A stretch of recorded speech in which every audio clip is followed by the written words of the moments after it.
Bam. Welcome to the Grassroots Army Podcast. This platform is for common sense people looking for up-to-date, accurate, and truthful information without the hot garbage corporate media bias. The power of one can lead to the power of many. You never know what small act that you may say or do that may literally change the lives of millions tomorrow. And don't you ever think that you can't make a difference, because you can.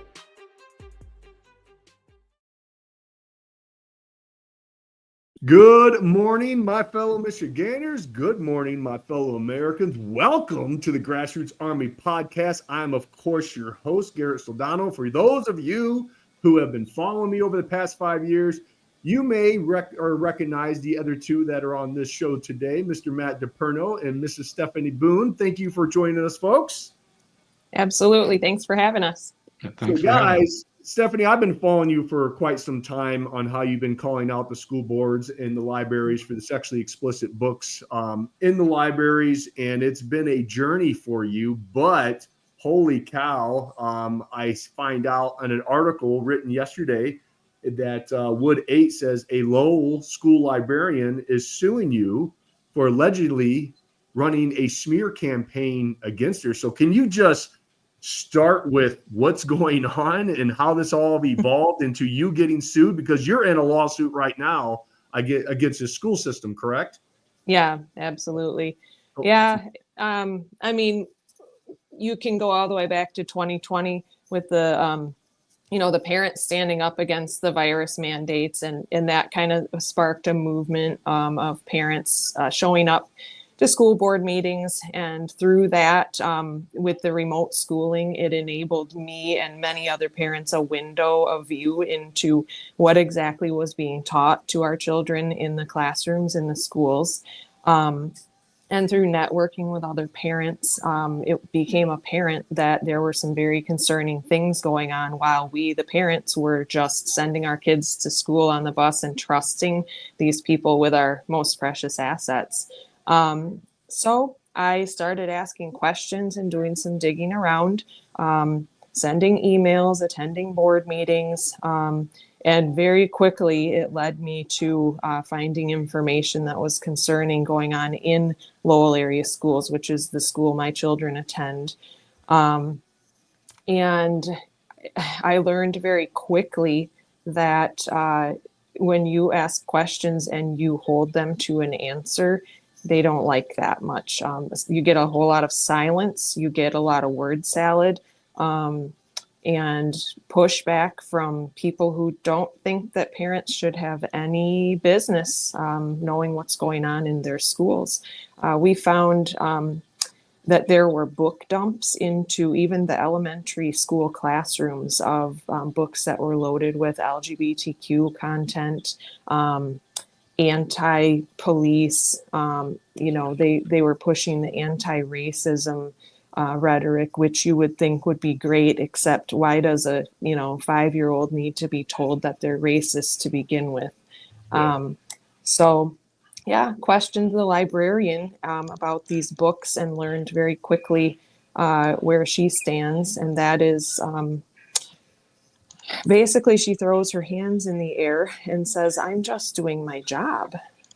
But over the years, from 2021, to the present, it's come to the point where, I haven't received an email response from her since, I believe it's been a year at least.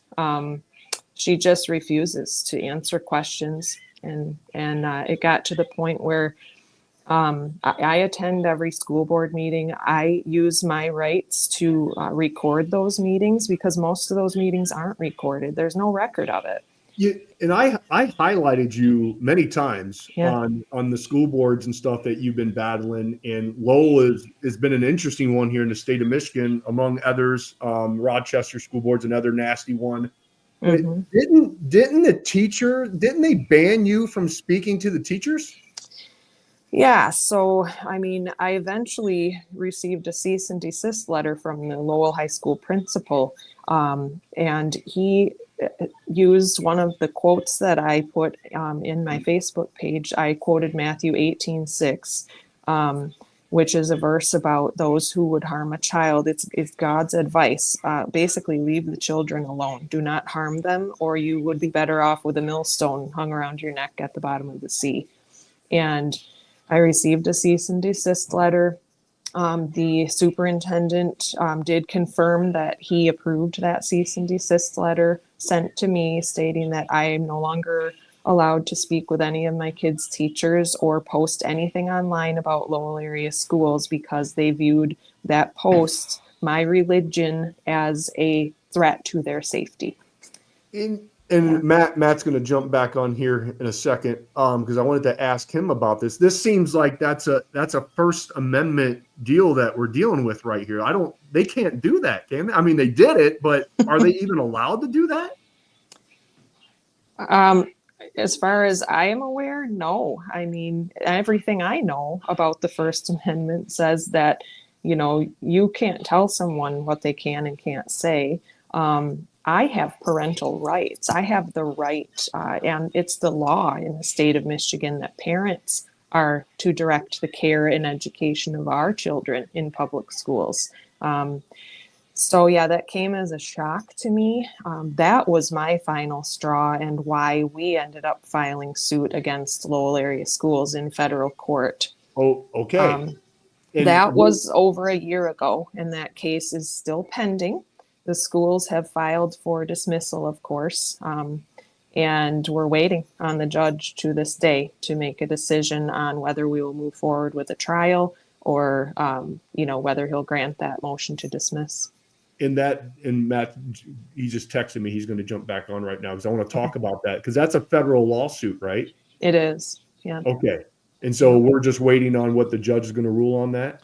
We are. So in the meantime, I have a lot of people who say, shut up, sit down and shut up, and just let this play out through the courts. Well, that's fine. We need to let this play out through the courts. But in the meantime, our kids are still going to school, and I'm still a parent, last I checked. So I still attend board meetings. I still ask questions. That doesn't mean I get answers. I still record at meetings, and I share everything I can find out factually about our schools, because I believe parents have the right to know what is going on in the schools. The board meeting minutes don't even come close to matching what actually happens at a meeting. And since they don't record, or, some of them they do, but it's not the same. It's just not the same. It's very biased reporting on their end. They've got their biased media sources that they're using to spread lies. And it's just false information. It is. And so we're going to get back into that and when Matt gets back on, because he shared with me some, and I laugh at it because it's quite comical, some screenshots of the conversation that he had with, I think, Wood TV8. And I read the article, and obviously they're painting their narrative of what's going on with the school librarian. But I love how at the end, and we're going to talk about it when Matt gets on, they say something to the effect that News 8 reached out to Boone and her attorney several times requesting an interview, but all requests were denied. And so we're going to share the screenshots of that conversation with Mr. DePerno and Wood TV8, and it's quite entertaining. We'll say that. So before Matt gets back on, I want to talk and play like the devil's advocate here. So you've been accused, among a lot of other very conservative folks, as that you're banning books, okay? And Matt just got back on. So before you answer that, I'm going to fill Matt in here. Matt, you're back. I'm back. Thanks. All right. And just to fill you in, we're talking about, not only did I mention how Wood TV8 said that you have declined all interviews with them, which we're going to share those screenshots in a minute, but also that she is being basically accused, like a lot of other parents, of they're trying to ban books. So are you guys trying to ban books? So first, no one's ever said anything about banning books. And it's important to understand that one of the things that Stephanie found out early on was that there was this, you may have talked about this while I got frozen up there, but in the summer of 2021, there was a memo sent out in Lowell area schools to all of the teachers with a list of books. What was it, like 50 books, Stephanie? Yeah, over 50. I'm sorry, 77 books. A list sent to the teachers telling them, and the list was called the Diversity, Equity, and Inclusion Classroom Books for grades K through 5. And it was 77 books that they were told, they suggested you implement these books in the classroom and use them as read-alouds to spur discussion related to DEI, SEL, social justice issues, alternate sex, and gender ideologies. 77 books put into the classrooms, in the individual classrooms, not even the library, telling the teachers they need to use these books for read-alongs to spur discussions on alternate sex and gender ideologies without notifying any parent in the district that this was happening. So Stephanie found out about this, and she asks the school about it, and they shut her down. They won't talk to her. They refuse to allow her then to talk to teachers. And that spurred the first lawsuit we filed in federal court against the school, against this librarian, and against other teachers for violating her First Amendment right to speak to teachers. That's how this started. So this isn't just a one-off issue where the plaintiff in this particular case, this librarian, somehow feels like she has been slandered. This has been a long-going issue since 2021. So I just wanted to bring that into context as to how this came about. So to answer your question, no one has ever talked about banning books. No one wants to ban books, at least from our side. What we want is just tell us what the books are and give the parents the right to opt out of these books. The school refuses to do that, even in light of the Mammut versus Taylor Supreme Court decision. It's insane that, I mean, I thought, because the media doesn't talk about this anymore, right? So they just kind of put it on the shelf, and so out of sight, out of mind. I thought a lot of this stuff was kind of taken care of, especially when President Trump got in there. But obviously, there are still school systems that are digging their heels in the sand. So let me just ask a question about that lawsuit. You said kindergarten through 5th grade? Yes. 77 books. So I saw an image that you sent me on your briefing. Was the image that you sent me, was that in one of those books with the kindergarten through 5th grade recommendation for that DEI class? I don't know if that particular book was in the 77 books. I'm scrolling through it right now. So what kind of books are these, Matt? Like we'll get to the other one, but there's 77 of these books. Is this just conversation? Are they sharing images? Are they sharing sexually explicit material? Because you always hear about these books, and I've seen some of these books, and they are, they're porn. I look at it like that looks like porn. Yeah, these are books that, as they describe them, they are used to spur discussion related to DEI, SEL, social justice issues, alternate sex, and gender ideology. So this is what they want to teach kids in K through 5th grade. It's like, why are we pushing that on kids in kindergarten through 5th grade? But more importantly, without parental knowledge or consent. That's what I was going to say is that it's not, the problem is it's not just these 77 books that they never let the parents know about the 77 books, let alone the hundreds of thousands of books that the schools have amongst the libraries and the classrooms that we have. I would love to answer your question, but I don't know what the schools have. I've only seen the tip of the iceberg. I know that. So you got this federal lawsuit going on right now, Matt, right? And we're waiting on a judge to rule on that. Is that where it's currently at? Yeah, the defendants, the school and the teachers, including the librarian, filed a motion to dismiss, arguing that they have immunity from the claims that were raised. We disagree, but we're waiting for a judge to make that decision. So interestingly, the librarian argues for immunity in federal court, She doesn't bring her compulsory counterclaim in federal court, but instead decides to bring her claim in state court. And that's one of the reasons we moved to dismiss the case, arguing that the court had no jurisdiction because she was required to bring this claim in federal court. I don't believe you can, on one hand, argue for immunity and then bring a counterclaim in state court. And where is that at currently? You're still waiting on that decision? Yeah, that is fully briefed, and we're waiting for the court to either set a hearing or issue an opinion. So we got the initial lawsuit federal right now for violating Stephanie's First Amendment right for basically saying you can't talk to teachers anymore, right? Which is insane, and ask questions, which has evolved into the school librarian in Lowell, suing you for basically defamation, right? Yes, and then there's a third lawsuit where Stephanie has sued a different keyboard warrior who really truly does defame Stephanie online constantly, and so we sued, and her job apparently is to defend the librarian constantly. So we brought that lawsuit against this person named what's her name? Dawn Ruprecht. Oh, right, Dawn Ruprecht. So we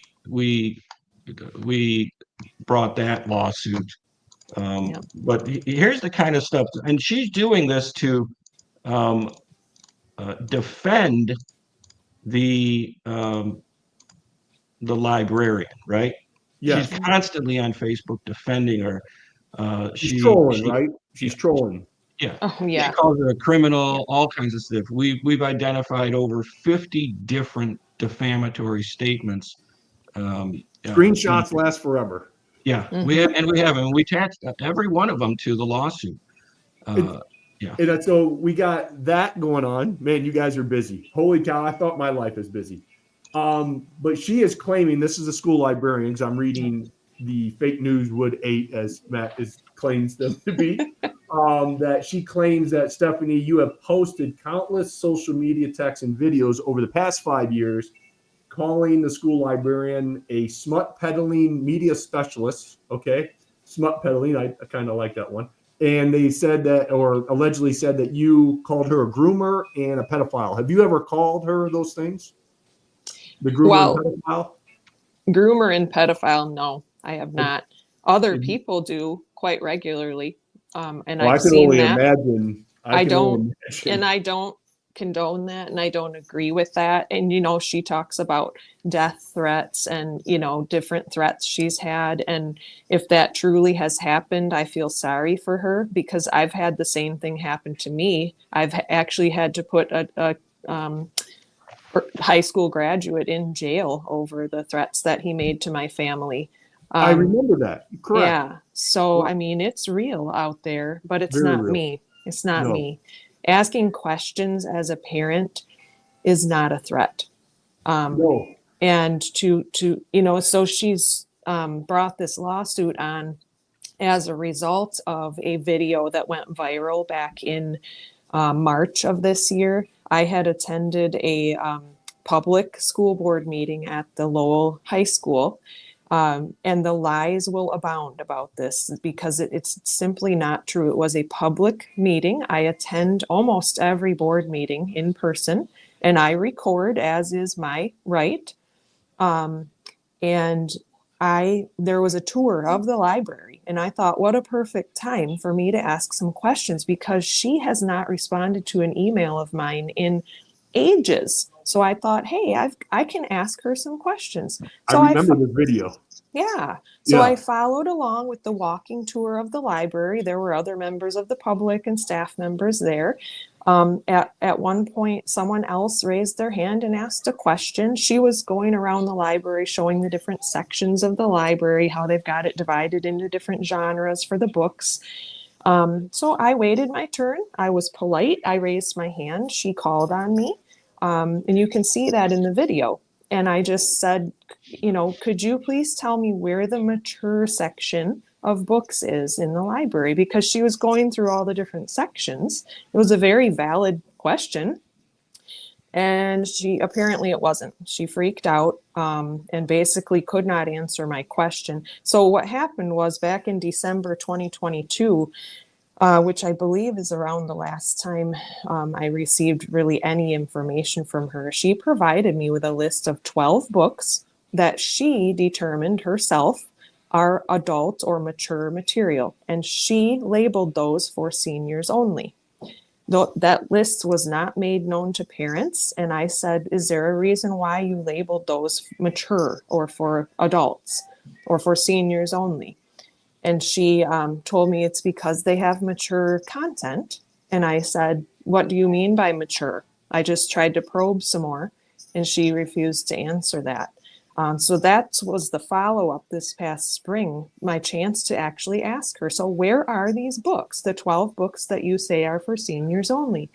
And all she could say was, because I said, if my son Trevor comes in here, who is he was a junior at the time, and asks Mrs. Beechler, where are these adult books, what would you tell him? And she could not answer. She was angry and wanted to ask if my son was a senior. What she didn't realize at the time is that my son was only a junior, so it didn't meet her criteria, but my son was 18 years old at the time, so he was an adult. Yeah. So that's where her little guidelines don't make sense. And that's why does she get to choose?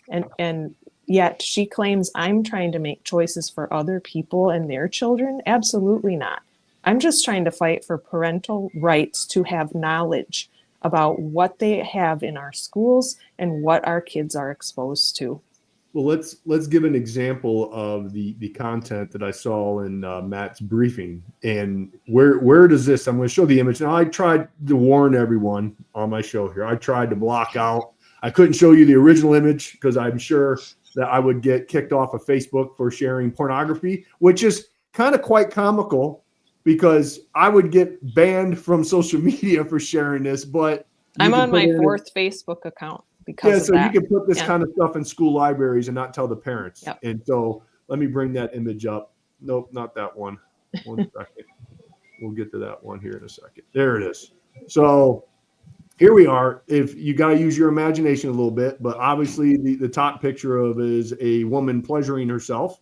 I blotted out the porn, and then the bottom is, it looks like a female going down on another female, which you could tell if I wouldn't have blotted out that was a female that she's doing that. Matt, where the heck did this image come from? That comes from a book that you see there's called The Sun and Her Flower by Rupi Kaur, which they have in the library. And it's just a book it's a collection of poems and pictures just like this.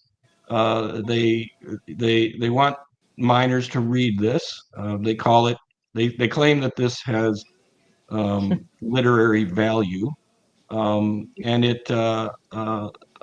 this particular book talks about the idea that it's, why would you want to be a virgin? It's not great. It's not a good idea. So they kind of demean that idea. So they push this on the girls in school, telling them that you shouldn't be a virgin. This is what they teach them. And not only this, but Christine Beechler has admitted that she uses something called dynamic shelving in her library, where she faces certain books towards the kids on the bookshelves rather than looking at the spine, because kids are more attracted to colorful pictures and nice looking covers, and they're more likely to check out the books that are facing forward. She calls that dynamic shelving.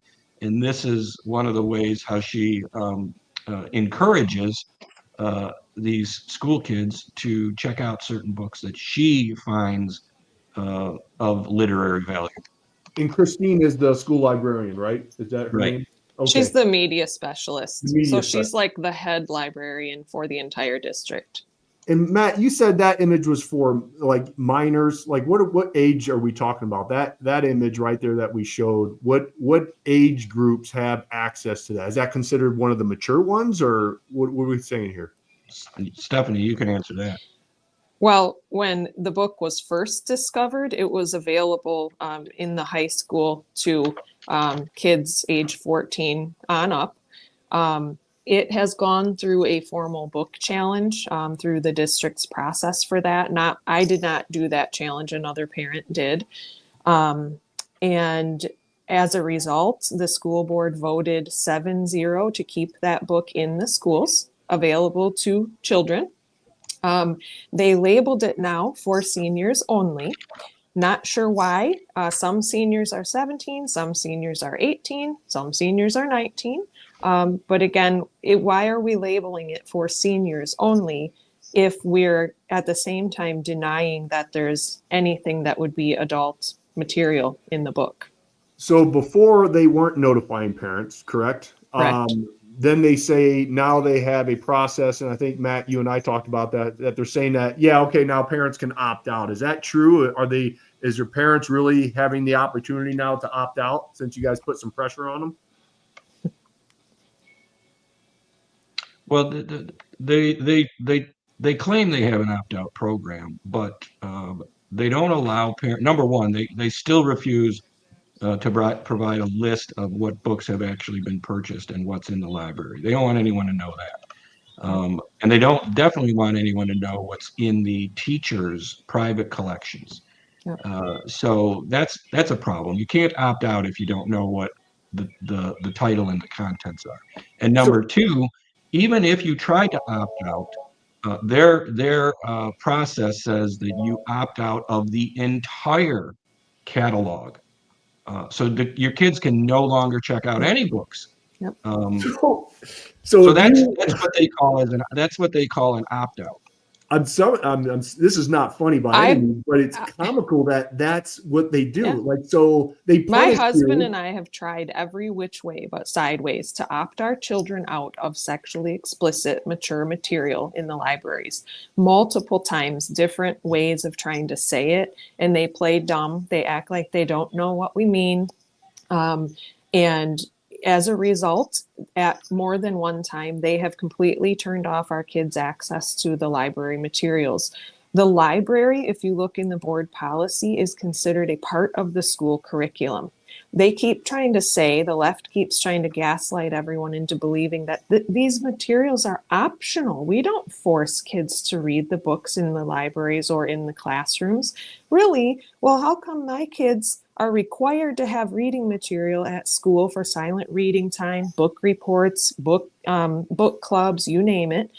And if they don't have access anywhere else, that is where they bring the kids to the library to pick out books.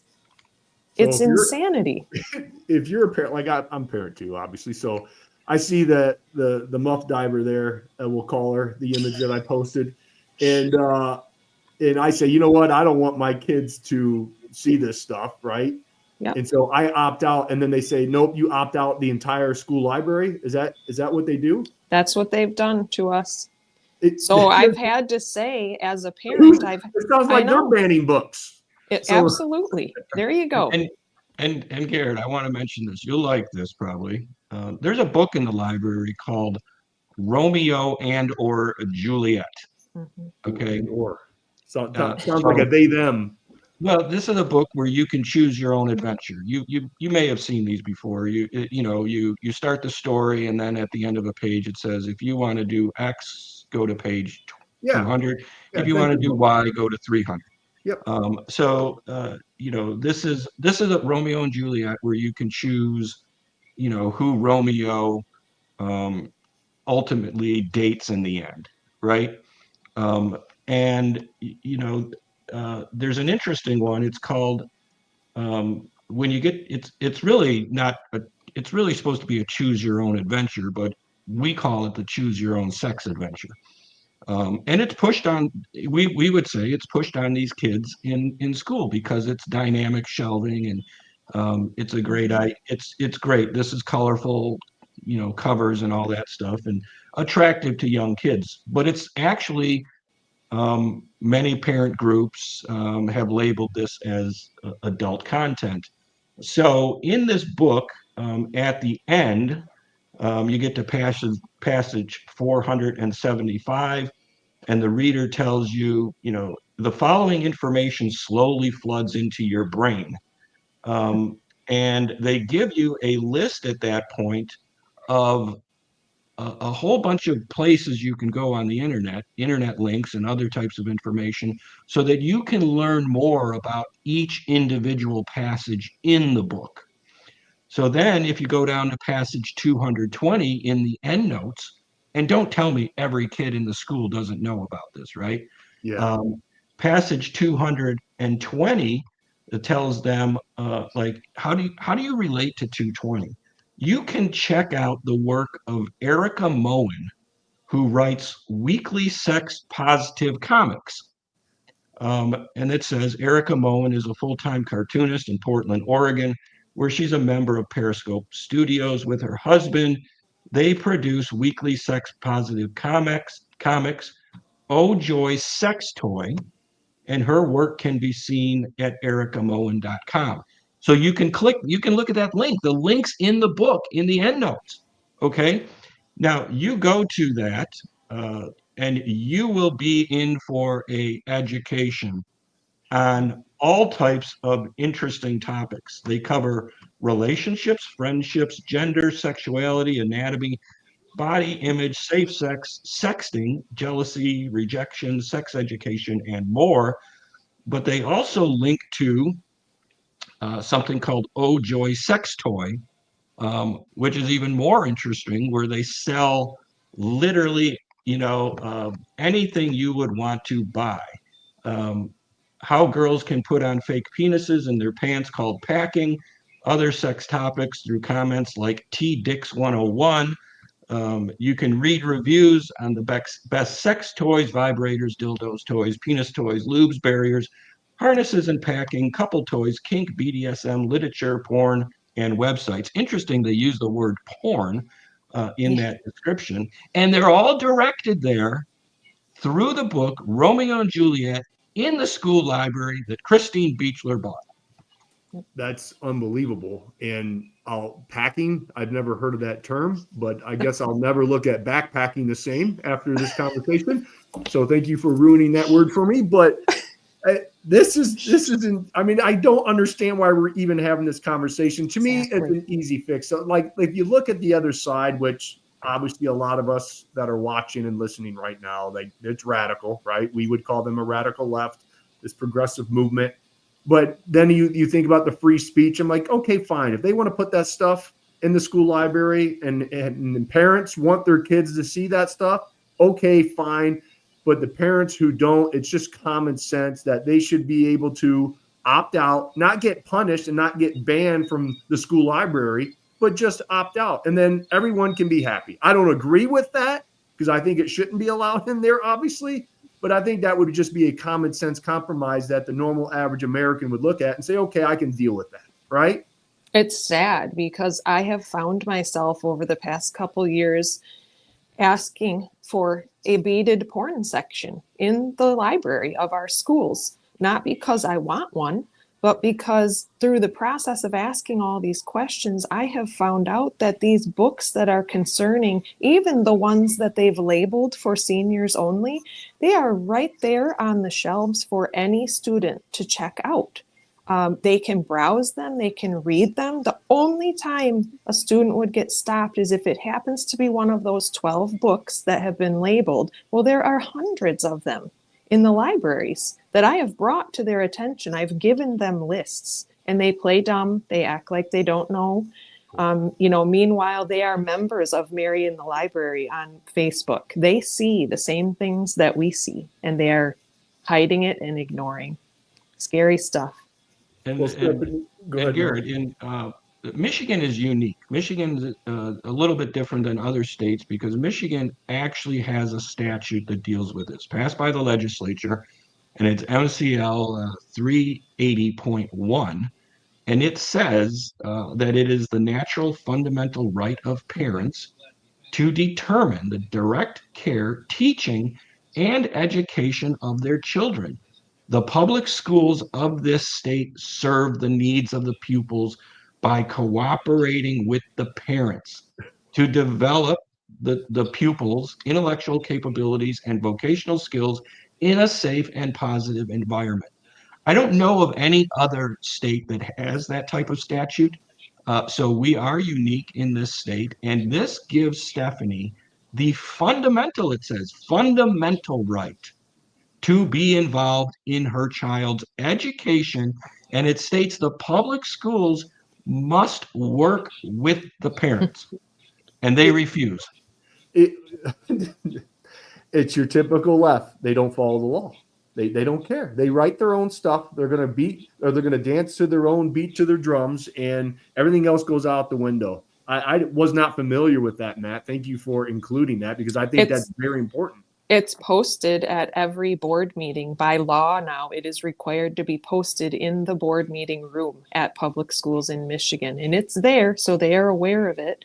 And, you know, I've tried to be involved every step of the way as a parent. I've volunteered in the classrooms. You know, I'm a teacher myself. And, you know, right up until 2020, when people started wearing their politics on their sleeve or on their face, I've said in the past, all of a sudden, a shift happened when I made my voice known that I am a concerned parent. And when I tried to become a member on the Sex Ed Advisory Committee or on the Parent Advisory Committee, or, you know, tried to fill a board position, you name it, in any way, I tried to help with the library book selection, offered my help in any way I could. I have been shut out every step of the way, to the point where I got recertified so that I could substitute teach in the schools to help with the shortage. And I was fired last fall from substitute teaching in the schools before they even let me start my day. Forest Hills Public Schools and Lowell area schools both fired me the second they found out that it was Stephanie Boone trying to come into the school. I also remember that. And God bless you, Stephanie. I mean, and that's why a lot of people don't get involved, because you obviously take a lot of heat, a lot of hate, a lot of those were some rough days for sure. and this is the only way that we can take back lost ground, is what you guys are doing, is filing the lawsuit. Obviously, it's very slow. Matt knows this, right? But it seems to me that this is pretty much a black and white case, meaning that you should win. Like it's there, right? But you just have to go through the process. So when do you expect, number one, Matt, that this federal case that you guys followed, the First Amendment one, when do you think that's going to be finished? No idea. You know, it's been a while since the case has been fully briefed, but that's not unusual. You know, we did file a supplemental notice of authority in that case regarding the Mahmoud Taylor decision, which we think is very relevant to that case. So we're just waiting on that. But then, you know, these other two cases are interesting, especially the lawsuit filed by the librarian, because she really does open herself up to a lot of discovery in this case. The school opens themselves up to discovery. I'm not sure they've really thought that through, but we're getting ready shortly to send discovery out. I'm sure they're going to be sending out discovery, but you know, there could be a lot of valuable information that can be looked at and discovered in this process as to how the school operates. So, you know, I don't understand the school's unwillingness to cooperate with parents, but they do have a mindset, and it's built in within Michigan.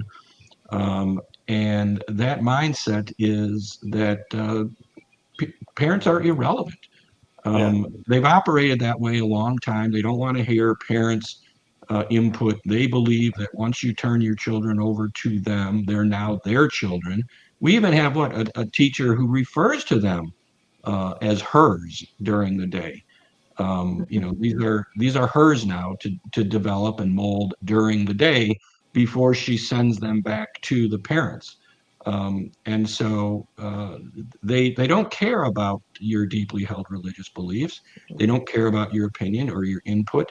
and they have attorneys advising them on these issues and telling them, oh, you're doing fine as a school. And it's very political. It's become very political the way these schools operate across the state. And it's, you can argue it starts from the top with the governor and the attorney general and on down for refusing to hold these schools to put their feet to the fire and make them follow the law. So we'll do that if we have that opportunity, and we're going to try to do that now. And that's why I'm very grateful for you both to share this story, because obviously the mainstream media will not. They're going to push out their kind of narrative, right? And we all know that. We've been down this road many, many times with the fake news, as we call them. So I want to evolve this conversation into what Wood TV 8 has said on their article, that they reached out to Stephanie and you, Matt, several times requesting an interview, but you denied the request. You did not want to go on the show or get interviewed, Matt. That's what they claim to say. Is that true? Yeah, I'm probably the last person who's afraid to go on any news broadcast or talk to any of these reporters. But what I've learned over the last several years is they never tell the truth. They always have an agenda. And even if a person sits down with them in good faith, they will cut up that interview to suit their agenda, and they'll try to make you look silly. They do it all the time. So with this particular reporter, we found out right away. I did send you these screenshots because she says. Can I share the screenshots? Yeah, Do you mind? yeah. Okay, I got them all numbered and ready to go. So Here's the first one. She just reached out to me and she said, good morning, Matt. This is Megan with Wood. I left you a voicemail. Very nice, right? I want to talk to you regarding the library civil case. I called her back right away. I wanted to talk to her. I'm interested in that. We talk about the direction that she is going to look at this from this perspective. And what she said to me was she wants to know why Stephanie Boone is continuing her actions. That's the way she described it to me. And I said to her, well, Stephanie Boone's being sued. What are you talking about continuing her actions? And she said, well, we want to see if Stephanie Boone will stop essentially attacking this librarian. So right away that their agenda is not to tell the truth, but to push a certain narrative. And I told her we're happy to do an interview, just not with you because you seem to be politically motivated. So find us a different fair reporter at Wood TV. Go talk to your producer, and we're happy. We'll even drive up to Wood TV in Grand Rapids. I would. I'm in Kalamazoo. I'll drive up there to say, let's sit down and have a conversation. She hung up on me. And knowing you, Matt, did you tape record this call? I did tape record that call. Oh, amen. So I said to her, and so she hangs up to me, and she says, then she comes back with her text, not wanting to recognize that. She says that we want to hear your client's side of the story and why she's been persisting online with pushing more censorship or restrictions. Number one, no one's pushing censorship. We're pushing for a program where parents can opt out. And I said to her, that's not what you said in our call. And I told her on the call, I said, you should read the Mahmoud versus Taylor case.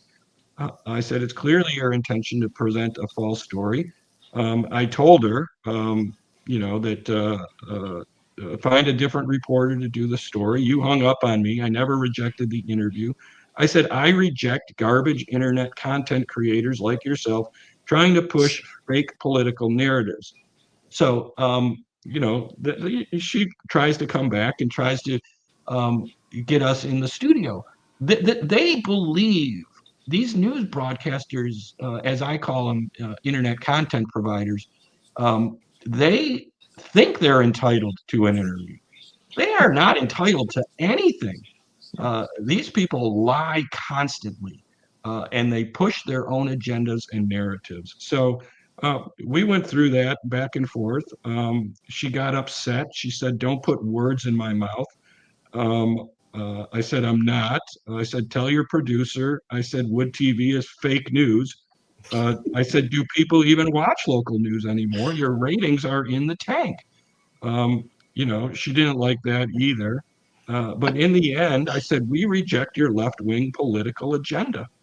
That's where we never rejected an interview. We reject their agenda and told them to do it, find a fair reporter. And she goes online and says, "We rejected the interview." But this is what you have to do. You cannot let these people control the narrative. They think they're entitled to everything, and they lie constantly. Yeah, it's Yeah. it's very frustrating. And I can only imagine how you feel, Stephanie. God bless you, girl, for continually fighting. I mean, Thank that's the you. whole that's why I love to highlight you guys as ordinary people doing extraordinary things. I mean, and you are going to set precedents. You will, and you guys are going to win this thing. In my humble opinion, I'm not an attorney by any means, I'm but praying that's the truth. you just got to weather the storm, and it's Well, just Yeah. the Mahmoud Taylor is so transformative in every way, and people should read that opinion. Yeah. It already sets precedents. Those parents went out to defend their deeply held religious beliefs on a lot of these books. One of the very books in that case, right, Stephanie, what Yeah. is a book that we're dealing with. And this school board still wants to pretend like they don't know about it. Stephanie was at a board meeting last month and read them a statement about the Mahmoud Taylor case, and the school board president says, "Oh, we'll check it out." Like you don't know about this? They know about it. They're just trying to figure out on the back end how they can cut corners or skirt the issues or thread a needle in terms of how they interpret this case, in terms of how they have to change their policies. So that case is so transformative in terms of parental rights and the ability to opt out. And this school needs to implement that decision and do it quickly. Otherwise, they're going to find themselves in another lawsuit because they're failing to actually implement the policies put down by the Supreme Court. unbelievable. Yeah. Well, guys, Yeah. thank you so much for coming on and sharing the story and updating everyone, because unfortunately, when you guys don't go on podcasts like this, you just get a narrative pushed out by, as Matt says, fake news. And I agree with him 100%. So thank you so much for coming on today. And I'll be obviously cutting up this show over the next several weeks and posting this content to keep the spotlight on this and hopefully inspire other people like yourself, Stephanie, to stand up and do these things. So we appreciate you.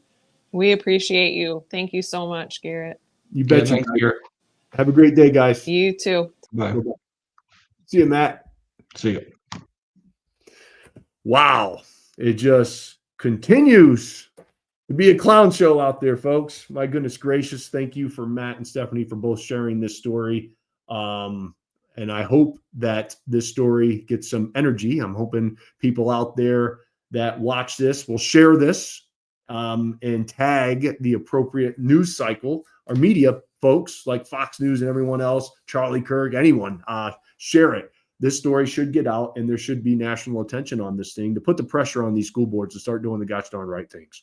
It's common sense. It really is. So moving forward and ending with this, I got to give a shout out to my man, Dave Garr. If you're ever in the Detroit area, folks, he's got a business. It's called A Dream Limousine and Sedan, serving Southeast Michigan for the past 20 years with late model sedans, SUV, vans, limos, and party buses up to 40 passenger capacity, guided tours of Detroit. D-Town, baby, complete with sub sandwiches and Detroit's own better made potato chips. Makes me hungry just thinking about it. Okay. A Dream Limousine and Sedan, any party, any size, anytime. www. Can't even talk. See, you got my southern drawl in there right there. www.adreamlimo.com, 734-542-6800. Guess what? All the information, how to contact them, the website that I just mentioned is in the description of this video, this podcast. So check it out if you're in the Detroit area. If you want to go around and see D-Town, give a Dream Limousine and Sedan a call. All right. And last thing that I want to mention is our merch store is back open, folks, with some new merch. Fire it up. Go to the grassrootsarmy.com. Get yourself some gear. Be proud of the Grassroots Army because we are taking this thing to another level. Holy cow. Do I have some exciting things that are going to be happening over the next 60 to 90 days? I have a great lineup of great guests. We're going to expand this thing from politics, horrible, evil, nasty game. I'll still have my hand in the cookie jar a little bit in politics, but we are going to expand this to inspire more ordinary people doing extraordinary things. And so I have some great people that are going to come on and start sharing their story about life, what they're doing. And I'm really excited because that is my wheelhouse. I love inspiring people. I love motivating people. I love allowing and watching people to get better, getting better every single day and every way. Okay? Until next time, God bless you. God bless the state of Michigan. Of course, and always, God bless these United States. Share this video. Talk to you soon. And if you're new, make sure you subscribe. Subscribe to our YouTube channel, Grassroots Army. If you're on X, follow. Facebook, follow. Instagram, share, follow. All the other good stuff. We're everywhere, folks. Have a great day. Talk to you soon. Bye-bye.